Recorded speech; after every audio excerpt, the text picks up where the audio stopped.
La ilaha illallah, tiada Tuhan selain Allah, jangan sembah kecuali Allah. Ternyata masyarakat umumnya menolaknya. Bahkan penguasa waktu itu, rezim istilah sekarang, menyuruhnya untuk membunuh.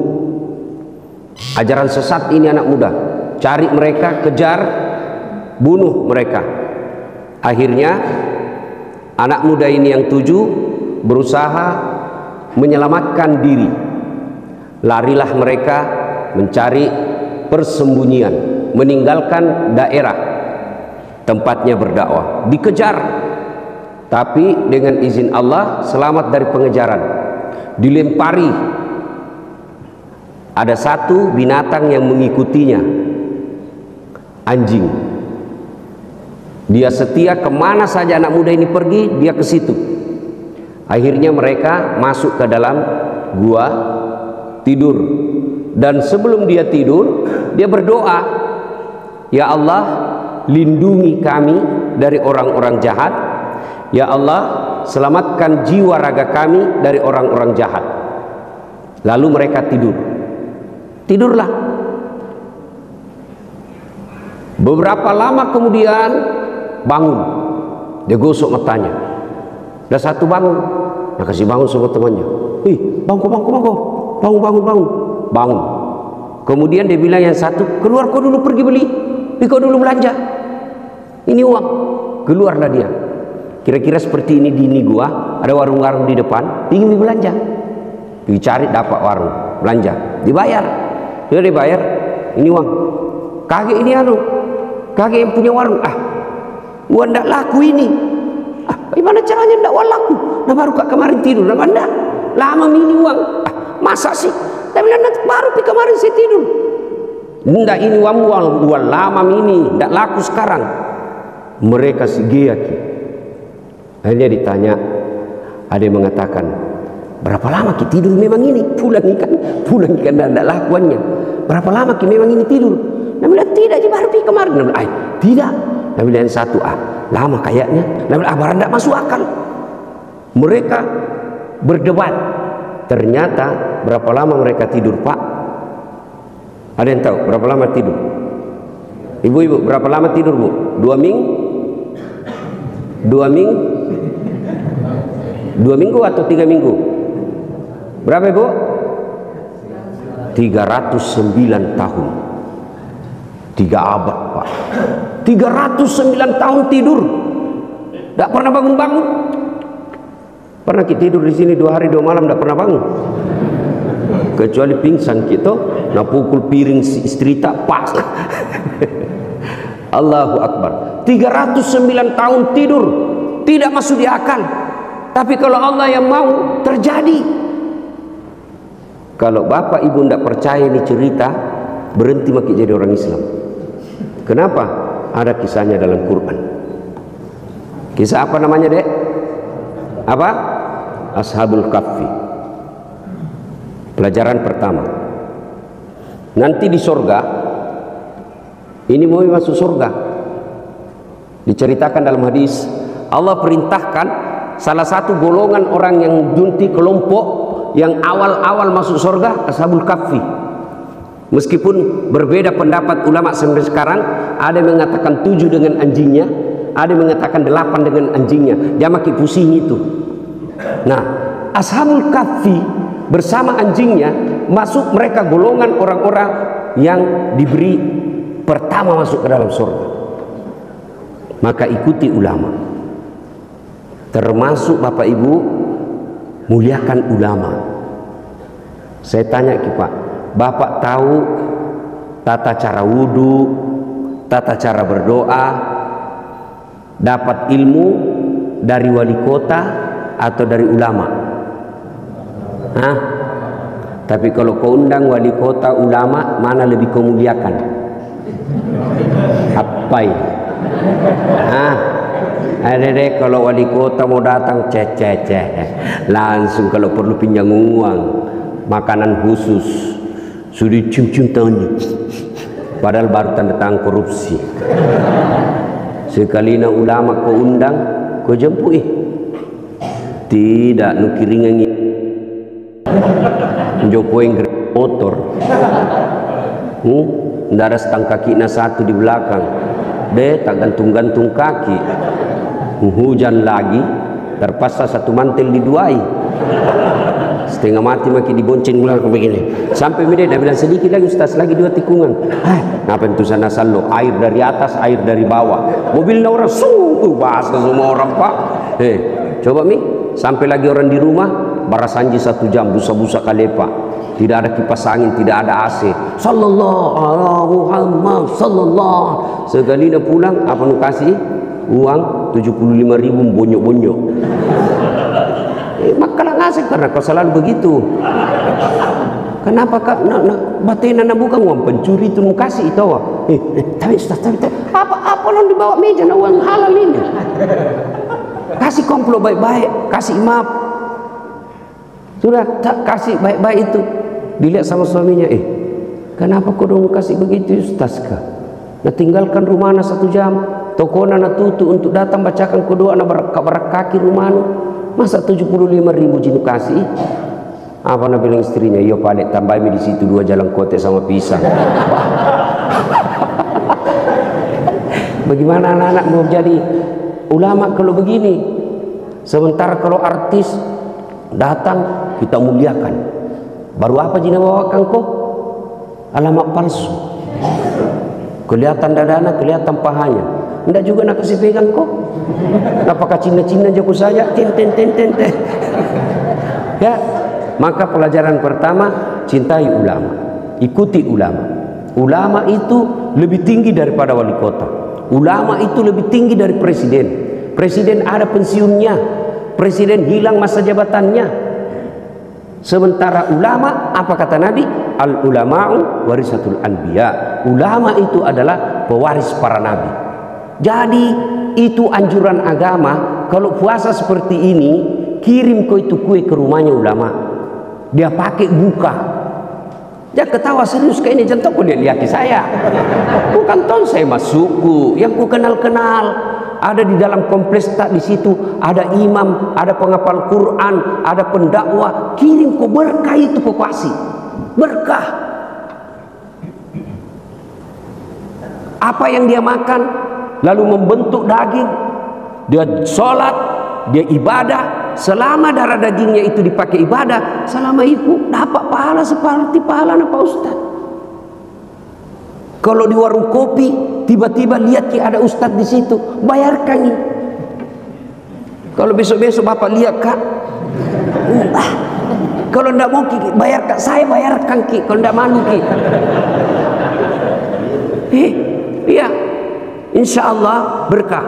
Ikuti ulama. Yang kedua, pelajaran dari kisah ini, tidak ada yang mustahil bagi Allah. Dega biasa dina tamakkel ko pungala tala milo pekoto si carana milo mekana dega gaduina itu kamu bilang kalau Allah mau. Tiba-tiba tergerak hatinya ada orang kaya, masuk, pergi. Kalau Allah yang mau. Bagaimana tuh caranya bisa insinyur nanda ada sekolahnya bapaknya, ndak ada kerjanya, ada tiba-tiba dapat beasiswa. Tak ada yang mustahil. Kalau Allah yang mau menolong, tidak ada satupun kekuasaan manusia yang bisa menghalangi. Kalau Allah yang mau mengangkat seseorang, biar satu dunia mau menjatuhkan, terangkat. Sebaliknya, kalau Allah yang mau menjatuhkan orang, satu dunia angkat, pasti jatuh. Banyak sekali pelajaran kita lihat dalam dunia ini. Orang punya kuasa, punya jabatan, tidak masuk di akal. Tapi kalau Allah berkehendak jatuh. Itulah makna dari kalimat la haula wala quwata illa billah. Jadi jangan pernah pesimis, selalu percaya diri. Jangan pernah sakwa sangka, sangka baik terus. Kalau ada sesuatu yang diinginkan, sangka baik. Salah satu penyebab doa tidak diijabah, doamu tidak dikabulkan Allah, kalau kamu selalu berpikir tidak diterima jini doaku, diterima jini, tidak itu. Karena kau sangka buruk, yakin saja. Tidak ada yang mustahil bagi Allah. Banyak kejadian dalam Quran tidak masuk akal tapi terjadi. Yang paling dekat dengan kita, masih ingat kisahnya hijrahnya Rasulullah, dan dikejar rapat kafir Quraisy. Ini Muhammad makin menjadi-jadi pergerakannya. Semakin banyak budak-budak kita, keluarga kita sendiri yang mengikuti ajarannya. Jadi bagaimana ini?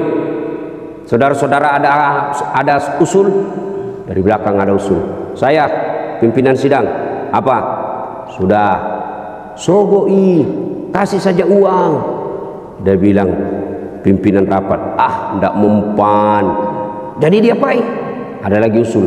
Sudah, kasih jabatan paling baik. Ndak mempan, dia bukan gila jabatan. Kalau begitu apa? Kirim perempuan paling cantik. Dia bukan bangsa Indonesia. Ndak mempan perempuan itu. Jadi kalau begitu diapain? Gini, dibunuh saja. Tapi kata yang lain, dia kan juga punya marga, dia juga punya keluarga, Bani Hashim. Kalau dia dibunuh mengamuk Bani Hashim. Bagaimana ini? Ada usul, dia bilang ya sudah, diborongi. Kan di Mekah waktu itu ada beberapa bani itu suku-suku, ya. Diborongi. Jadi nanti kalau keberatan ini Bani Hashim, semua bani yang ada di sini bersatu kita lawan. Istilahnya anak muda dulu dan satu, pemain silat dan satu, kita dan kawan-kawan. Ya toh? Akhirnya setuju. Oke, kapan? Ya besok. Sergap rumahnya Muhammad. Besok malam. Setuju? Setuju. Tidak boleh bocor ini rapat, siapa yang bocorkan kita penggal kepalanya. Oke, ini rahasia negara. Pulanglah peserta rapat. Ada satu peserta rapat pas tidur cerita-cerita sama istrinya. Dia bilang, ibu datang rapat tadi. Oh ya? Iya, ada rahasia ini. Tapi jangan memang kau bilang-bilang ibu, rahasia negara ini bahaya ini kalau bocor nih. Apa pak? Nanti kau kasih bocor. Tidak, apa? Kenapa kau bilang-bilang mau pancing jadi pale? Akhirnya dia bilang, besok malam Muhammad mau dibunuh. Tapi jangan kau cerita. Enggak pak, rahasia terjaga. Besok pagi ini ibu pergi pasar. Pergi nak kasih temannya. Apa? Rahasia. Jangan kau ngomong-ngomong. Iya, apakah? Tapi jangan kau ngomong. Iya, apa? Sebentar malam Muhammad mau dibunuh. Wah, iya kak? Iya. Tapi rahasia, jangan kau ngomong. Iya, ndak aman. Pulang ini, nak kasih tahu juga tetanggana. Sini kau dulu. Apa? Ada rahasia. Jangan kau ngomong-ngomong. Yang tadinya ada rahasia, jangan kau ngomong-ngomong, ngomong semua orang. Itulah perempuan kalau kena dapat dikasih rahasia. Maka bapak-bapak kalau ada rahasia jangan lalu kasih tahu istrimu. Biar sumpah-sumpah jangan kau percaya, pasti bocor. Itulah kenapa dalam Quran kalau laki-laki bersaksi cukup satu orang. Quran. Tapi kalau perempuan harus 2 orang. Kalau saksinya laki-laki 1 cukup. Kalau perempuan harus 2. Kenapa? Karena memang kadang perempuan susah pegang rahasia. Ya, berapa banyak kisah-kisah gara-gara perempuan suami hancur. Nah, itu kekurangannya perempuan. Pacari, pacala, pacala-cala. Nah, sudah. Akhirnya dikepung rumahnya Rasulullah. Dikepung. Nah, ternyata Rasul juga tahu. Dari mana Nabi tahu? Intelnya Allah, malaikat. Muhammad, hati-hati, akan ada penyerangan sebentar malam, ganti korek di kopi. Nah, disergap, dikepung. Nabi diperintah untuk membaca 1 ayat, lalu keluar, tidak ada yang bisa melihatnya. Ada yang tahu ayat itu? Ada yang tahu? Aku kasih hadiah. Karena banyak sekali semua jadi tidak cocok. Ya, ada. Mana itu? Ada anak kecil, kasih hadiah. Ya. Siapa yang bisa hafal itu ayat? Ibu-ibu angkat tangan. Apa ibu? Ya.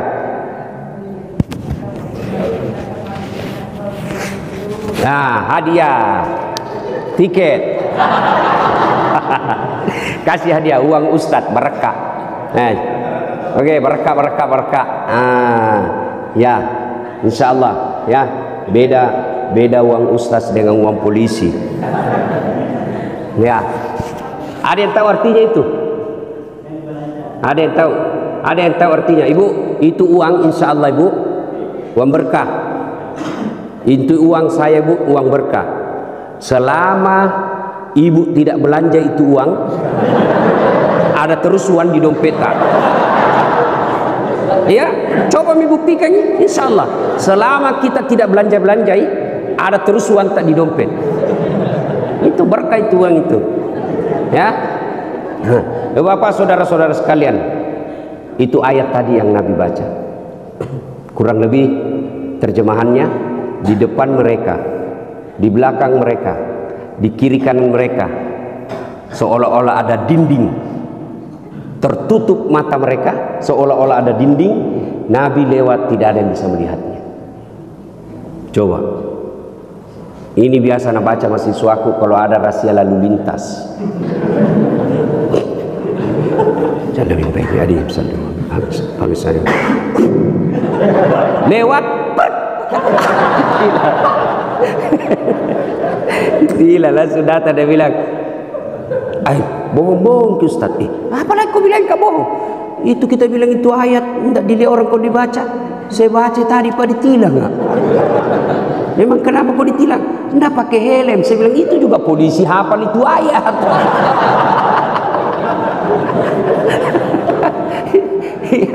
Nah, Nabi lewat, tidak ada satupun yang bisa melihatnya. Pas sudah jauh, baru Abu Jahal bangun. Abu Jahal, dia kasih bangun semua anggota. Cepat kau. Begini matanya terbelalak, tidak ada dilihat. Pas masuk Abu Jahal, dobrak pintu rumah Rasulullah, didapatnya Ali bin Abi Thalib di tempat tidurnya Nabi. Sebelum Nabi meninggalkan rumah, beliau panggil Ali bin Abi Thalib, sepupu satu kalinya, yang kemudian jadi anak mantunya, yang juga sekaligus sahabat pilihan 4 beliau. Dia bilang, Ali, sini kau dulu. Ya Rasul, kau ganti saya dulu tidur di sini. Coba bayangkan pak, kalau bapak-bapak itu malam ada penyergapan, bapak mau dibunuh, misalnya saya mau dibunuh, baru saya panggil, ganti saya kak tidur di sini. Mau kira-kira pak? Mau kira-kira? Pasti tidak mau. Ali bin Abi Thalib, apa dia katakan? Sami'na wa ata'na. Malam itu selesai kejadian, ditanya, Ali, kenapa kau mau ganti Nabi malam itu? Nah, kau nyata-nyata diganti untuk mati. Apa kata Ali bin Abi Thalib? Kalau saya yang mati pada malam itu, 1 orang mati. Hanya Ali, anaknya Abi Thalib yang mati. Tapi kalau Muhammad yang mati pada malam itu, roh kebenaran, cahaya kebenaran, dinul Islam akan hilang di muka bumi. Lebih baik saya mati daripada Rasulullah Muhammad SAW. Begitu ku anak muda. Jangan kalau cewek, gunung kan ku daki, lautan ku seberangi, minum kopi aja ku tiup. Panas saja kopi kau balak nih, ya. Nah, akhirnya disergap, ditarik Ali dari tempat tidurnya. Aina Muhammad? Mana Muhammad? Saya juga tidak tahu. Dikejar Abu Lahab, kemudian Kalab, teriak-teriak. Lalu dia bilang, ayuhan nas, wahai penduduk Mekah, siapa yang bisa menemukan Muhammad dalam keadaan hidup atau mati, saya kasih hadiah 100 ekor onta betina. Itu onta pada zaman itu lebih mahal onta betina daripada onta jantan. 100 ekor. Kira-kira kalau sekarang itu satu onta uang Indonesia berapa? Kalau saya tidak salah 25 juta. 1 ekor 25 juta kali 100 berapa pak? Ibu-ibu biasa kalau uang cepat nah hitung. Berapa kira-kira? 2,5 miliar ya? Ya sekitar itu, 2,5 miliar. Siapa yang dapat Muhammad, saya kasih hadiah 2,5 miliar uang kalau uang Indonesia. Berkejaranlah orang mencari Muhammad. Salah satu pencari tanda jejak keluar, dia kejar. Hebatnya ini orang, Pak, dia tidak perlu lihat bekas kaki onta, penciumannya, Pak, tajam. Dia bisa tahu, seperti anjing pelacak. Dasar Latif, Rexona. Kan dia bisa tahu, kejar, dan dia didapatnya Muhammad, didapat betul ini. Tapi apa yang terjadi? Begitu kudanya mendekati Muhammad, standingi kudanya, Pak, nangka kakinya jatuh, naik lagi, dekat lagi, jatuh lagi. Dia coba ketiga kalinya, dia mau naik lagi kudanya, jumping lagi kudanya, jatuh lagi. Langsung dia bilang, bukan orang sembarang ini, ada orang dilindungi Allah ini. Akhirnya dia berkata, Abu Bakar. Tidak berani dia sebut namanya Muhammad. Abu Bakar, karena Nabi bersama Abu Bakar. Ya, itu teman yang bersamamu dikejar itu, hadiahnya kepalanya 100 unta. Apa yang bisa saya bantu? Yang tadinya mau membunuh, dengan izin Allah dia balik melindungi Nabi. Apa yang bisa saya bantu? Ini ada perbekalanku, ambil ini pembekalan saya, lanjutkan perjalananmu. Kata Abu Bakar, Rasulullah meminta tolong, kalau bisa kamu sampaikan kalau kau ketemu, bagaimana caranya supaya mereka tidak temukan kami. Kalau Allah yang mau, Pak. Tadinya mau membunuh, justru kembali melindungi. Kalau Allah yang mau, tidak ada yang mustahil. Nabi bersembunyi dalam Gua Zur. Ada yang tahu apa? Gua Zur, bersembunyi itu dalam Gua Zur. Itu Gua Zur, Pak, kalau dilihat dari luar, begini orang sembunyi, pasti kelihatan orang di dalam. Pasti. Karena tidak jauh itu ke dalam itu Gua Zur. Biasa kalau orang pergi umroh, itu dibawa keliling, ditunjukkan. Kalau dulu-dulu masih bisa orang naik, sekarang tidak bisa. Dekat. Nah, dikepunglah itu Gua Zur. Didapat itu gua sama ini Abu Lahab, Abu Jahal dan kawan-kawannya. Mengintip Abu Bakar tak tendrin. Gemetar Abu Bakar. Abu Bakar Nabi katakan, Abu Bakar la tahzan. Abu Bakar jangan kau takut, innallaha ma'ana, Allah bersama kita. Tenang kau. Karena Abu Bakar ini maki didapat maki. Tombak maki. Dengan mantap Nabi katakan, Abu Bakar la tahzan, innallaha ma'ana. Jangan kau takut, Allah bersama kita. Akhirnya apa? Allah turunkan pasukannya. Bukan ababil, bukan malaikat, tapi apa? Laba-laba. Bahasa Paris, Perancis, spider, bukan Spiderman. Tahu jaki laba-laba? Garangkang. Iya toh? Pernah lihat sarang laba-laba? Pernah lihat sarang laba-laba? Itu biasanya kalau mau lebaran dibasmi. Taklah rumah dibersihkan dari sarang laba-laba. Ya, itu sarang laba-laba. Ambil pulpen, kasih di atas sarang laba-laba, pasti rokoyak, pasti robek. Begitu rapuhnya. Tapi apa yang terjadi? Kekuatan laba-laba yang sangat rapuh mengalahkan tentara pilihannya Abu Jahal. Apa Nabi bilang Abu Jahal? Tidak mungkin ada orang di dalam sini. Kalau ada orang di sini pasti robek ini sarang laba-laba. Mengintip terbang burung merpati. Nabi itu tidak mungkin ada manusia. Pergi mereka 3 hari 3 malam dalam Gua Zur. Lanjutlah perjalanan. Kalau Allah ingin menyelamatkan orang, Pak, kalau Allah yang mau menolong kita, pasti ada cara. Tidak ada yang mustahil. Maka yang jadi persoalan buat kita, bagaimana supaya Allah menolong kita. Cara supaya Allah menolong kita, banyak mendekatkan diri kepada Allah Subhanahu wa Ta'ala. Dan bulan inilah tempatnya Allah paling dekat dengan hambanya. Maka sia-sia orang yang memasuki bulan suci Ramadan tidak memperbanyak amal-amal kebaikan. Yang diberi kuasa, kemampuan untuk ngaji-ngajilah target. Yang sudah kabur-kabur matanya, tidak punya duit untuk beli kacamata, sikirlah dengan cara yang lain. Ucapkan subhanallah, subhanallah, subhanallah.